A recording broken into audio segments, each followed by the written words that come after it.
In this video we're discussing the pulmonary circulation.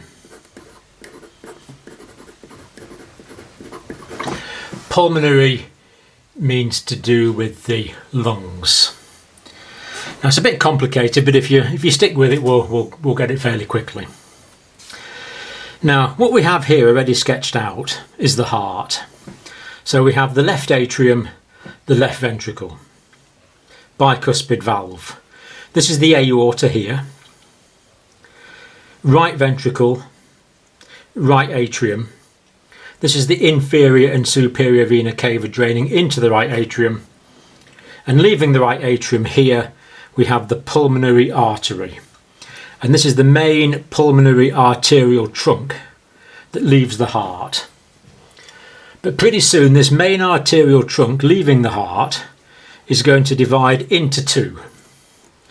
One branch going to each lung.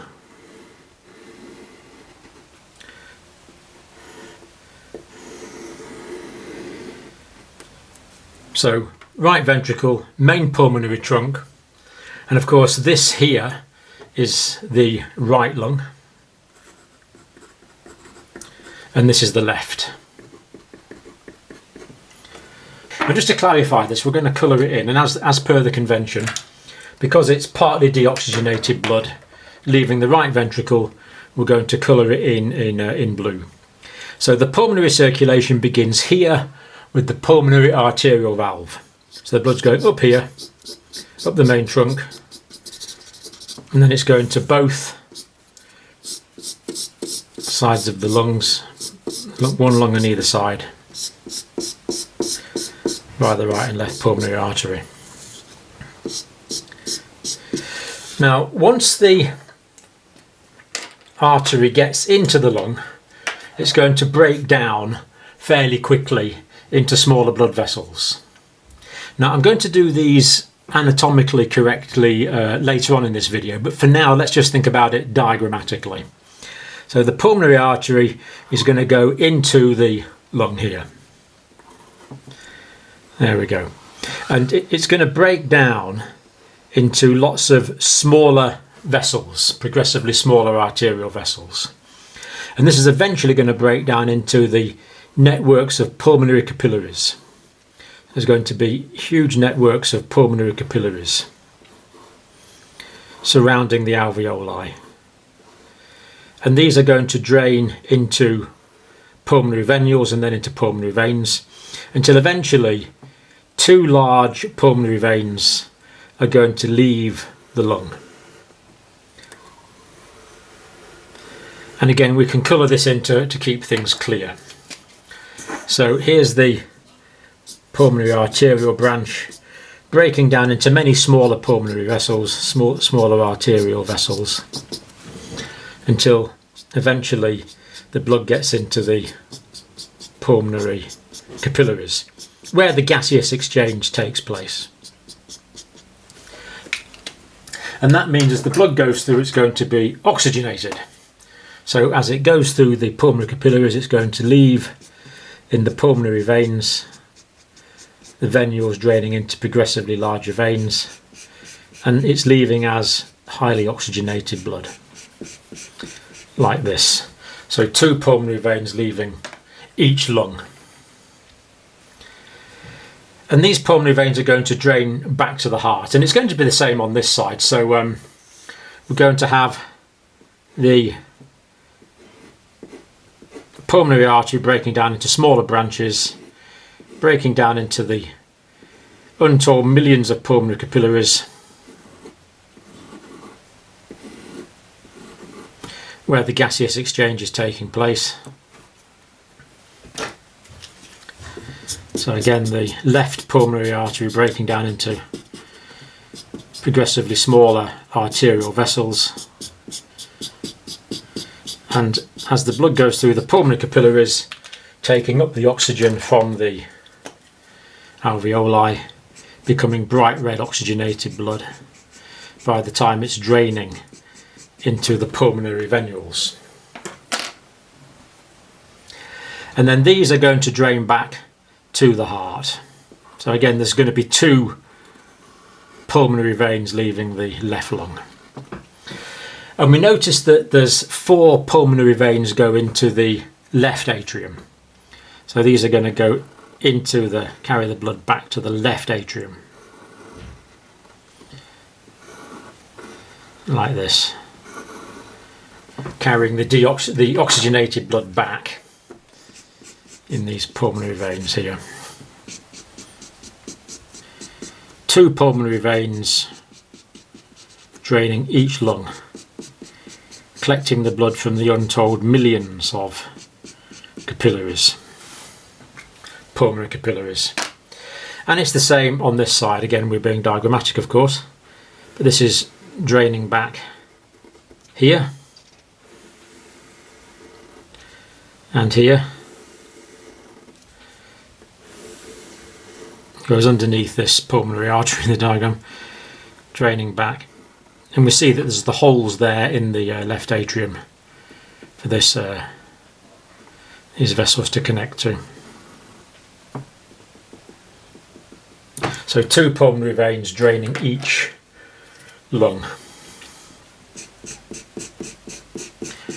bringing back the blood high in oxygen to exactly where it wants to be, into the left atrium, going back there. So all 4 pulmonary veins draining into the left atrium.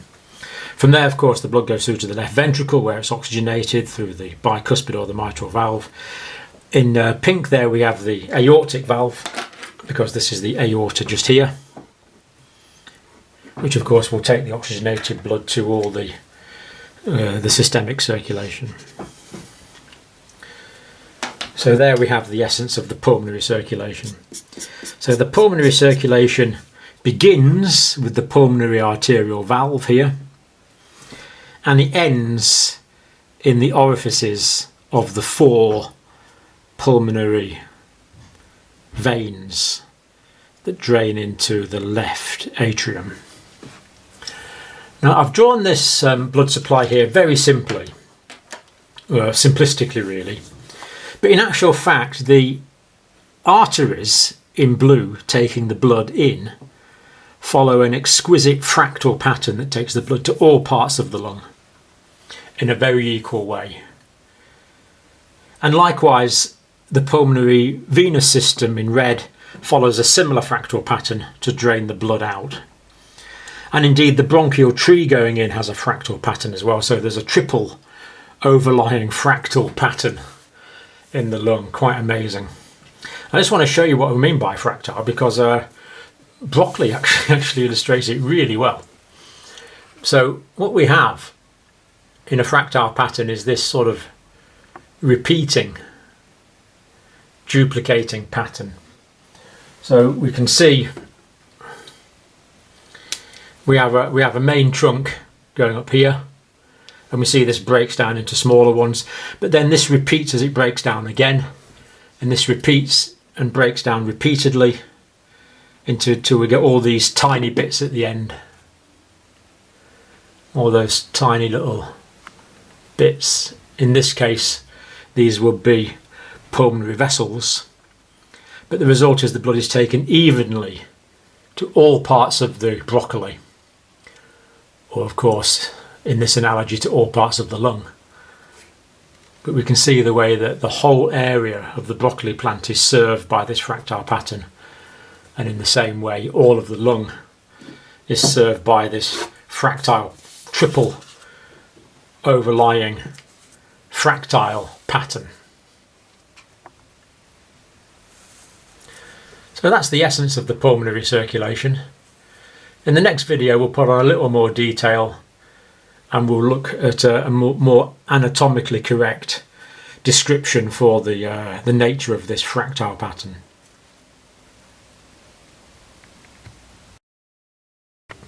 So let's look at the circulation to the lungs in a little more detail now. Now here we have the main pulmonary trunk coming from the right ventricle, and here we have the right main pulmonary artery and the left main pulmonary artery. And just to orientate ourselves from the previous lesson, here's the pulmonary trunk here, and we see that it branches off, one branch going to the left lung, one branch going to the right lung. So that's what we've drawn here. I've just left out the heart for simplicity in this diagram. Now here we've got our lungs, and we also notice there's kind of an indentation here in the medial surface of the lung. This is called the hilum. And it is through the hilum that the blood supply goes, the arterial supply goes, and it's also through the hilum that the pulmonary veins drain. It's also through the hilum that the bronchial passages enter the lungs, and it's also where the lymphatics leave the lungs. So quite a lot going on there, really. So the right main pulmonary artery, let's just make a note of that. That's the number one there, the right main pulmonary artery.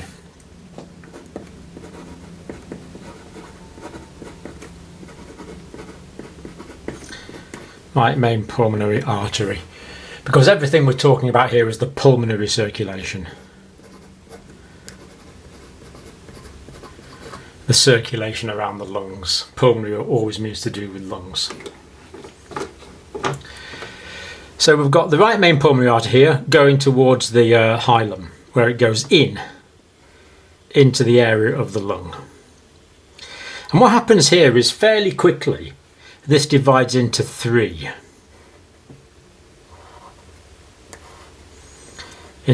separate branches. Now, why is this? Well, the answer is that the right lung is in three lobes. There's an upper, there's a middle, and there's a lower lobe of the right lung, because the lung is in lobes. So these are the lobes of the lung. And this arterial branch here, this left main pulmonary artery, also goes into the left lung, and that fairly quickly divides into two. Now the reason this only divides into two is the left lung just consists of two lobes. So the right lung is three lobes, the left lung is two lobes. So first of all we have the right main pulmonary artery, and then this actually goes into the lungs. So this first part of the artery here is actually in the lungs. We'll colour that in blue. And that area of the artery is called the interlobar.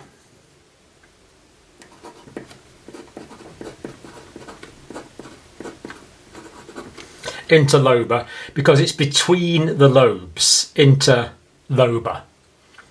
So top lobe, middle lobe, lower lobe. This artery is between these lobes. It's the interlobar artery, and to colour code that's in blue. That's the blue one. And we've seen that fairly quickly divides into three. Let's just colour those in. Let's go for yellow. These are in yellow, taking the arterial blood from this branch, from the right branch of the main pulmonary artery, into the lobes. So if it's going into the lobes, it makes sense to call that the lobar artery, and of course that's what it's called, the lobar pulmonary artery. So we see here there's three, and if we carry on this onto the left, it's the same arrangement. To begin with, it's the interlobar artery, just here, and that divides into the lobar. But of course there's only two lobes in the left lung. Now, what happens next is that this artery here, let's focus on this segment. We can't keep drawing everything. This divides into three.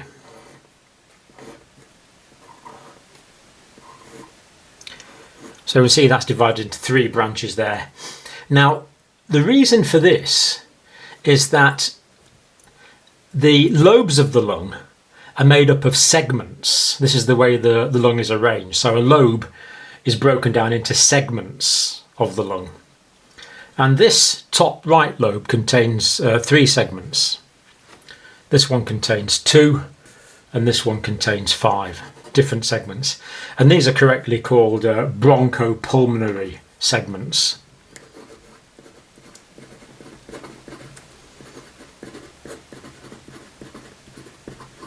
Bronchopulmonary segments.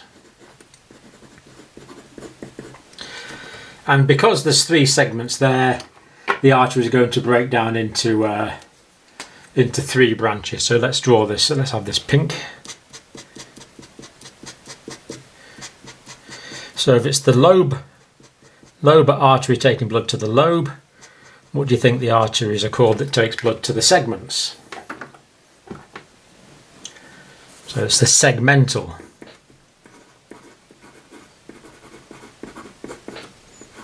Segmental arteries taking blood into the segments.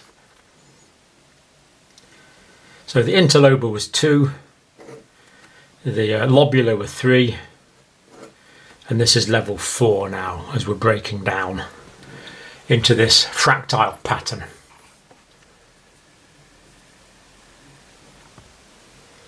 Drawn those in pink.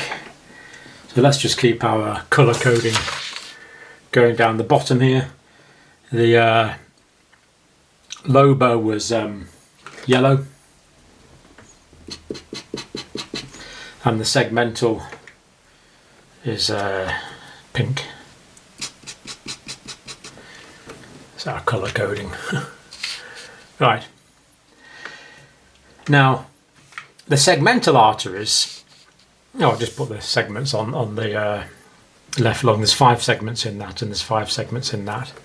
So interestingly, we see that each lung actually contains 10 segments. So even though there's 3 lobes there, this still adds up to 10, and the 2 lobes there, it adds up to 10 segments. Bronchopulmonary segments. Now, after the segmental level, the next level down is subsegmental. So this breaks down into smaller arterial branches,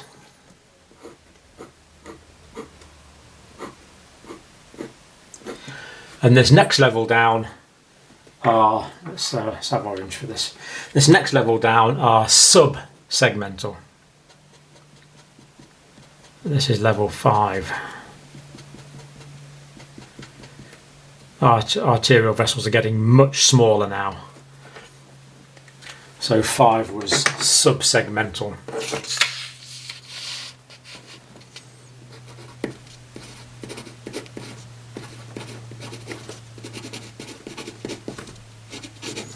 And the subsegmental are in orange in our colour code. So that's these 5th level subsegmental. Now we're getting very small now, because the next level down, I can't really draw it to scale because you wouldn't be able to see it. But these are the vessels that are taking blood into the individual lobules of the lung. Now the lobes are these big structures. These are the lobes. The lobules are very, very small structures. And a lobule consists of a terminal respiratory bronchial passage, an arterial going in, a venule going out. So you've got the air going in and out via a small bronchial passage, and the blood going in and out via arterial. So that's kind of down at the microscopic level. So the next subdivision after this is going to be the arterioles themselves. But let's do this one first. We'll draw these in green. Very, very small. These are the intralobular, so that's level 6. 6 is intra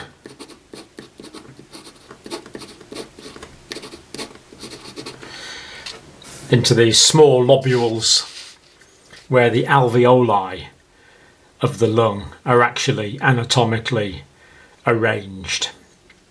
Lobules have a small elastic membrane around them as well. And then the next level down, which we certainly couldn't see with the naked eye, the next level down is the arterioles themselves, taking blood into the arterioles that then divide and perfuse the pulmonary capillaries. So they're the arrangement of blood vessels getting progressively smaller. Now, my drawing is relatively appalling. In reality, this follows the beautiful fractal pattern that we've described with the broccoli. I'm just going to show you that again to remind us.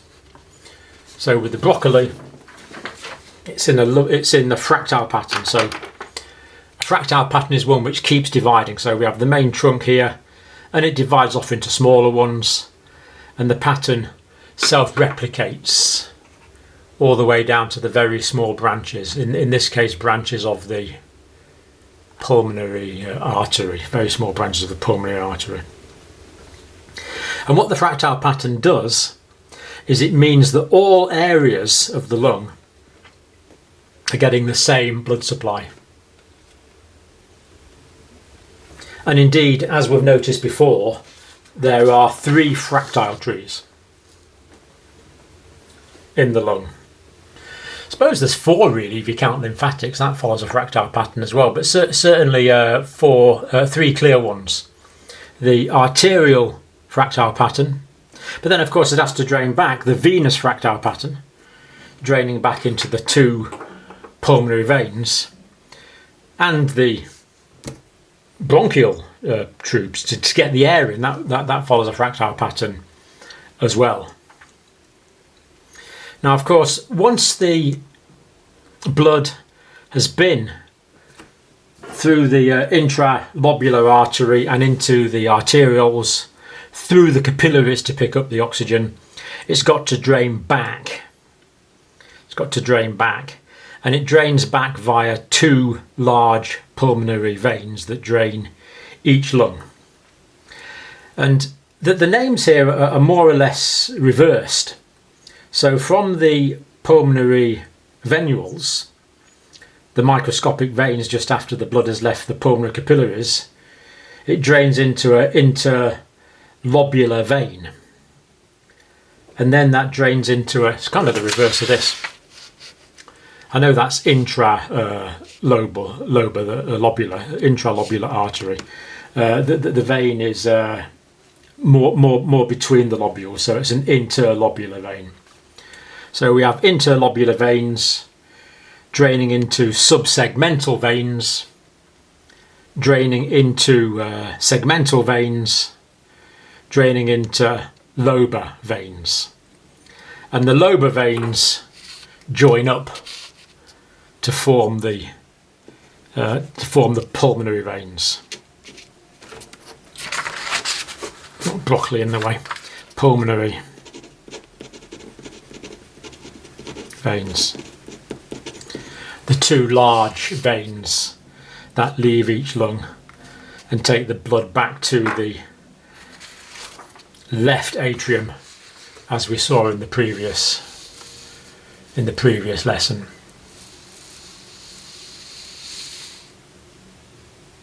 The blood going back to the left atrium of the heart. So that's just a little more detail. Of course, we could spend the next hour or so drawing all this on for all the different lobes of the lung, but the arrangement is the same. So it's the right main pulmonary artery here, the left main pulmonary artery there, then the interlobar, that's the interlobar, lobar, segmental, subsegmental, intralobular, then the arterioles and capillaries.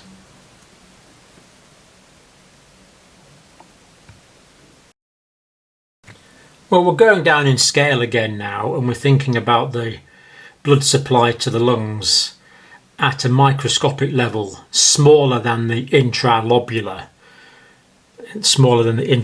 artery. And after about 24 or 25 divisions, we get down to very small bronchial passages, the bronchioles. And these have swellings in their wall like this. And what these swellings do is they increase the surface area inside the bronchial passage. Because at this level, these are called respiratory bronchioles. Very small bronchial passages. Respiratory bronchioles.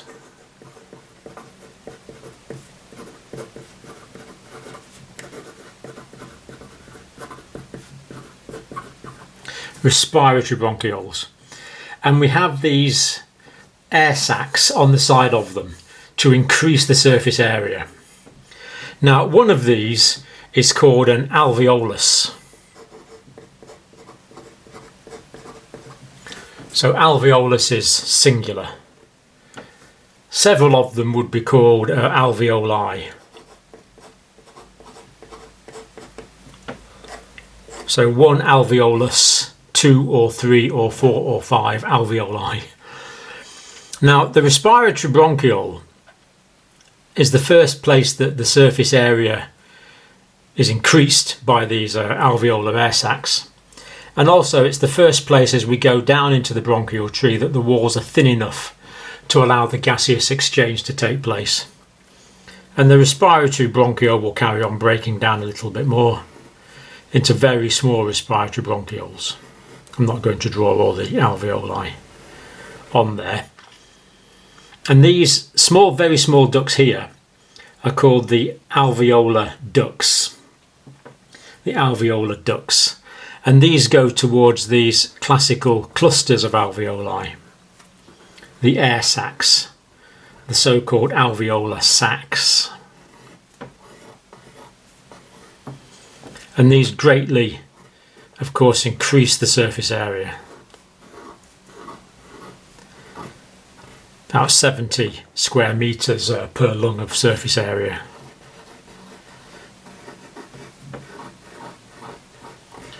Very large surface area over which gaseous exchange can take place. Now, these units here are called the pulmonary lobules, the microscopic lobules, because they're actually enclosed in an elastic tissue sac. And in one of these, sprouting from one of these respiratory bronchioles, you might have between 2 and 11 individual alveolar ducts. And this tissue here, this elastic connective tissue, is between the different pulmonary lobules. So it's this is called the interlobular.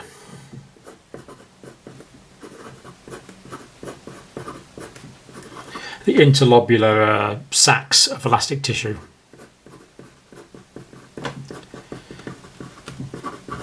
So that's kind of what's going on. But of course we're interested in the blood supply, and the arterial blood supply of course is going in, and the arterial blood supply pretty well follows these bronchial structures. So this is the arterial blood supply taking blood to the alveoli. Pulmonary capillaries will branch off around these alveolar spaces here in the respiratory bronchioles. And once we get down to the alveolar air sacs, they're going to break down into networks of capillaries that are going to surround the air sacs. And it's here that the gaseous exchange is going to take place. So we're going to get oxygenated blood here from these pulmonary capillaries covering the surface of the alveoli, getting oxygenated as they go through. And then these are going to connect up into other vessels. These small vessels here are going to be venules, and these venules are going to connect up and are going to leave the pulmonary lobule. So what we actually have in a pulmonary lobule is we have arterial taking blood in. So this is a pulmonary arterial here.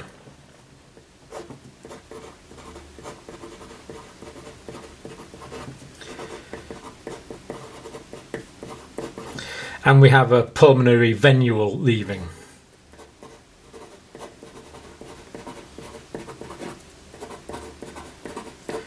With its highly oxygenated blood. So blood's going in here in the pulmonary arterial and then out via the pulmonary venule. And this pulmonary arterial here is going to branch off from an intralobular artery. And this pulmonary venule is going to connect up to an interlobular vein to drain back into the progressively larger veins, the subsegmental, the segmental, the lobar, and then into the pulmonary veins. And this is all elastic. All the lungs are incredibly elastic. There's lots of elastic tissue in the lungs. Now also draining here, there's going to be lymphatics. There's going to be lymphatic capillaries as well. And again, they're going to join up to form a lymphatic vessel. So what we have in the individual, that's a lymphatic vessel there draining lymphatic tissue fluid. So what we have going into one of these pulmonary lobules is we have the respiratory bronchial passage. We have an arterial in blue taking blood in, a venule in red taking blood out, and we have a lymphatic drainage vessel taking lymphatic drainage fluid out as well. So a pulmonary lobule is the lung tissue distal to the respiratory bronchioles. That's what one of these pulmonary lobules are. And the whole thing is elastic. So not only is there elastic tissue around about the lobules, the elastic connective tissue, but the walls of the alveoli are also elastic. So when they blow up, they're going to squeeze the air out of their own accord, facilitating expiration. Now I think I'll just show you a few more pictures from, this one's from the physiology notes book. Quite handy source of pictures.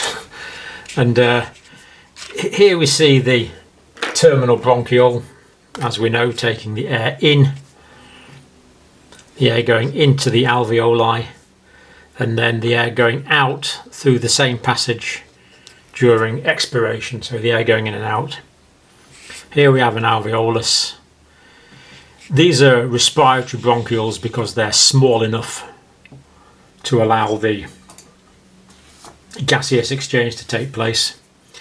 On this diagram, this would be the alveolar duct here, taking the air from the alveolar duct to the alveolar air sacs. And when we look at the alveoli, they're actually, what I've got in this diagram here is these are the alveolar air sacs here. So let me just hatch in this. This is all air in here. This is the air space in there. And the walls of the alveoli are just surrounded by pulmonary capillaries. So I'm going to draw all these in red, but these are the pulmonary capillaries surrounding the alveolus, facilitating this process of gaseous exchange. So the oxygen going from the air sac into the blood, the carbon dioxide going from the blood into the air sac for expiration. And here's another diagram from the physiology notes book. So we can see here that we've got the air going in and out. So air high in oxygen going in, air low in carbon dioxide going in. And the air we breathe in is about 20.84% oxygen, just under 21% oxygen, and 0.04% carbon dioxide.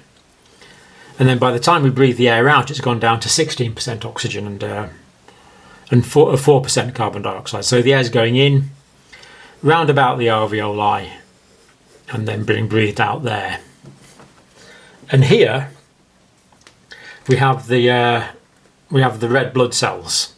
These are the erythrocytes here, going through the pulmonary capillary.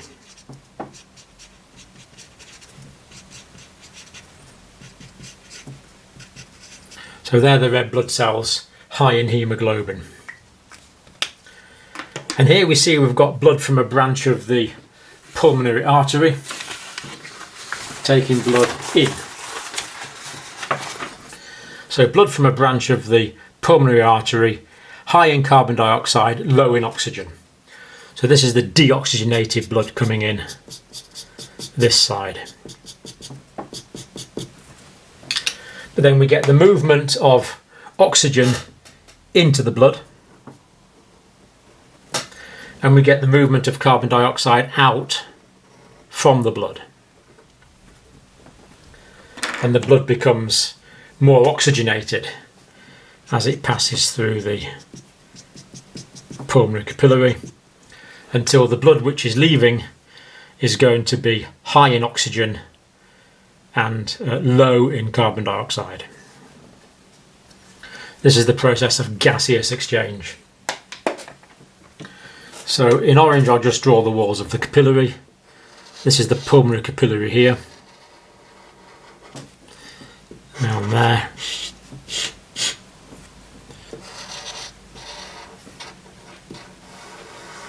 That's the pulmonary capillary. It's a good thing about black and white diagrams, you can colour them in, which is nice, colour them in yourself. And in pink, healthy lungs are pink, as it would happen.